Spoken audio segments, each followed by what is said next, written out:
वो देख जादू का पंछी, एक दिन उड़ूंगा इसमें मैं.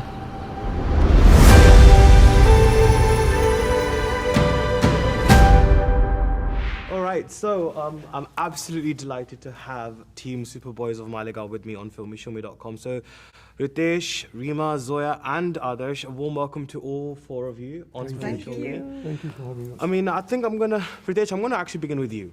I think for me, like I mentioned to you yesterday as well at the premiere, that Superboys of Malegaon is very much an Excel. You know, it's very much on brand. You've been a champion of showing stories which are to do with friendship, to do with the passion of cinema, as we've seen previously as well. And yet at the same time, it's also very rooted in its appeal. So how conscious do you have to be as a producer in wearing both the caps, as a creative as well as a businessman, whilst green-lighting the projects that you choose? I mean, I don't think like most of the films you mentioned are not only Excel, it's Tiger Baby and Us Together. Even before Tiger Baby is from Reema, Zoya, initially I think most of the body of work is what they've directed there. Yeah. Right? And I think, so it's important, but if you have to think of the business of it, I don't think we should be making films. Because the minute you start thinking first as of the business, it's the wrong business to be in because it's unpredictable. You never know, you may think you have the best story, the right director, the right actors to bring those characters to life, but it might not connect. So I don't think, but yes, there is a certain way when you go out, you like a story, you obviously budget it knowing that, okay, this is what we feel the potential of this film is, and you work backwards from it. Mm-hmm. And I mean, it's the same with every film we've done, but whether it's a story, whether it's about friendship or it's love or it's a comedy or any of those genres, right? You follow the same process. But I think we are fortunate that we got a chance to tell this story because, like I said, I told you yesterday that it's hugely inspiring. Yeah. And I think the minute Zoya brought this to us after she met him at a festival, I mean, at that point, this is about almost 12, 15 years ago, and we've been wanting to make it, but we didn't have it wasn't the right time. Every film has its own time to be made, and we're fortunate that the story can come out now and be told to a wide audience across the world. Right. Now, I'm glad you mentioned genre because, Reema, I think if there is anyone who's really mastered the art, I think both of you actually, Zoya and Reema, both of you have really mastered the art of human interest stories. Reema, I think with you specifically though, I love the way the genres have been a very beautiful coating in you really showcasing the human interest stories. Like I mentioned again as well about Talash, which was a very hard watch, but it was again a very told through the lens of psychological thriller, neo-noir. Then you've obviously had a dramedy like your first film, Honeymoon Travels, sports, gold. And again, Superboys of Malegaon, I think for me, after The Heart, is another very rooted story of yours. So I think for you, how important is it for you as a filmmaker to never disassociate your personal self with the stories that you're actually telling on screen as well? It's very important because I don't think you can disassociate yourself from your work, and even if you're trying to do it, I think you will come out. And I mean, why I go for human interest stories are because I'm a human being making films for other human beings. That is very important. That's why. Yeah. And I think, Zoya, for you, what I find fascinating, I mean, just outside we were talking about Luck by Chance and how it's a beautiful love letter as well as a critique on Hindi cinema. You're celebrating 15 years this year, so congratulations to you on that. Thank you. I think for you, again, when you're sort of telling stories like, for example, A Gully Boy, or even Archie's for that matter, which again is a very distinct sort of work of yours, when you're telling stories of a different strata of society, how do you feel as a storyteller? Do you ever feel a sense of a dichotomy of you as a storyteller when you're going through that? Because you've lived a different life to the ones that you're telling on screen. No, I mean, I don't look at it that way. You are attracted to that story for a particular reason. The reason you're telling that story because it somewhere touched you, it somewhere moved you. You hold on to that feeling, and the rest is beyond a point research and backdrop. As long as you have your take on it, your perspective on it, you understand and empathize with the characters that you are talking about or playing with. The rest is easy to do. I mean, today we are privy to worlds. I mean, I could make a story tomorrow about, someone in prison. I haven't been to prison. But I'm saying that it's interesting. yeah, I'm saying you can tell any story as long as you can contain their experience on some level. If you can empathize and you understand it, then everything else just falls into place. I love that thought, empathy, because I think empathy is something which I associate a lot with Adarsh, actually, because in a lot of the characters that I've played, as I mentioned as well earlier, in some of our earlier interviews that we've done as well, is where I think ambition is something which is so pivotal in the characters you've played. You know, there is this sense of, you having starry dreams, but then the dark side of ambition takes over. And in Superboys of Malegaon, there's kind of hints of that as well, though obviously it's not as heavy as we've seen in previous works of yours.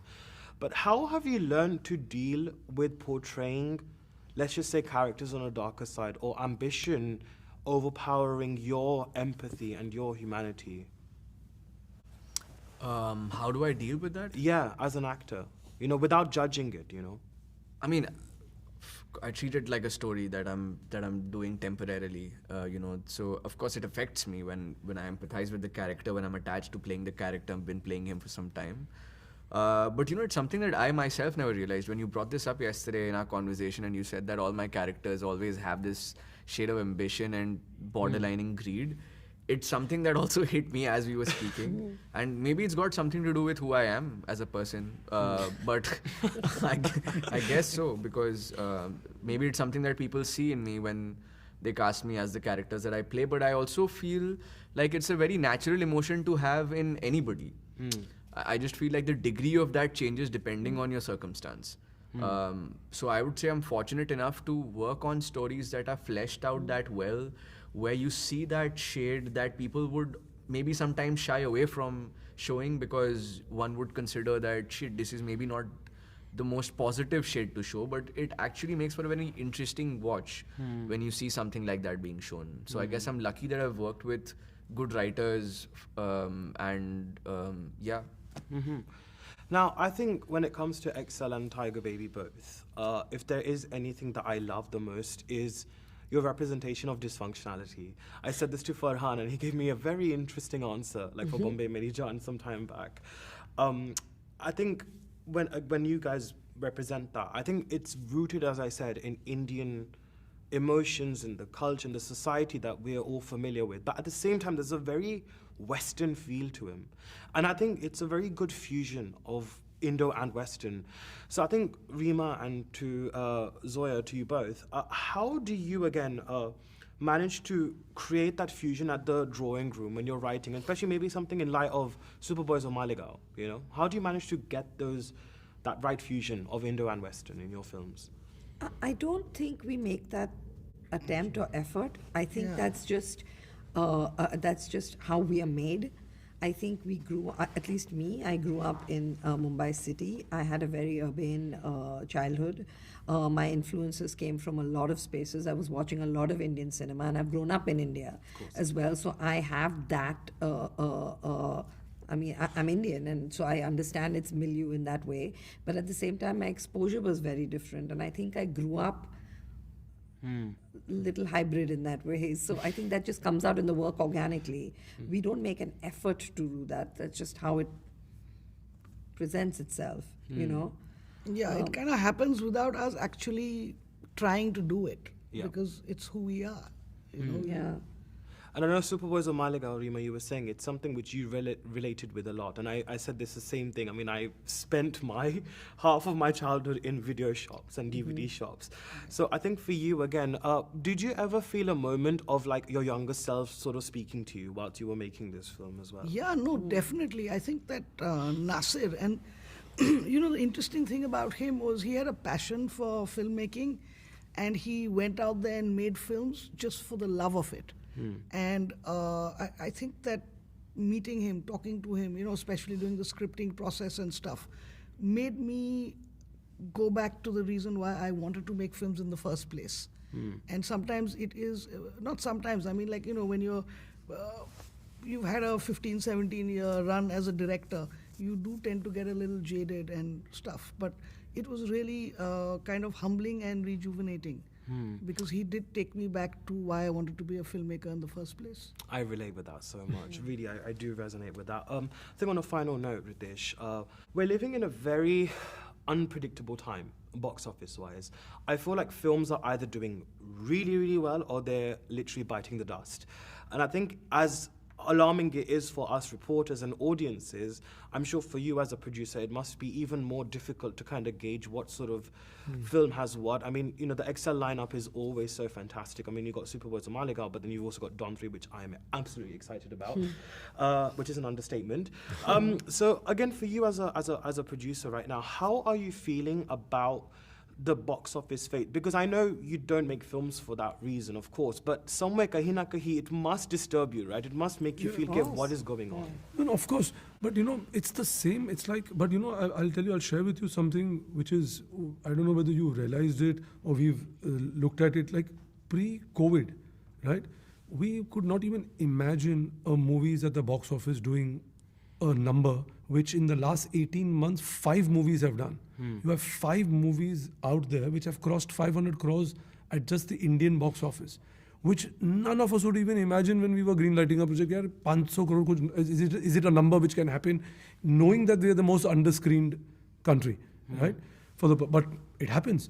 So I think even now, like when we're choosing a film or writing, we obviously are conscious of the fact that, okay, is this movie going to give us that community viewing experience? Is it going to make people take that effort? Because now people are used to knowing that, okay, a movie is going to be out on a platform on a streaming platform in a couple of months or weeks, you know, or it'll be available on broadcast. But that happened even before. Movies would come on theater and then go to a satellite. Now there is one more window in between. But I think if we create the kind of film which merits a community where people make an effort to go out and consume it, then you know that is the film.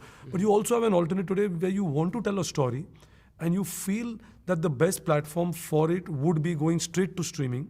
And then you do it. But you shouldn't shy away for not telling the story because you're worried that, oh, will it do good at the box office? Is it for the box office? I think that the film will decide once you've made it, right?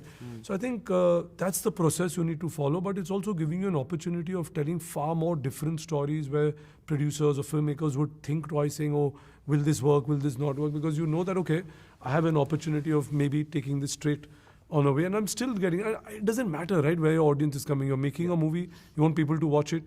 If the best place to watching it is, its first run is going to be on a streaming, you'll do it. I mean, we never thought about doing series. We started doing it because the format was different. It's completely a different way of telling a story, and it's still exciting, you know.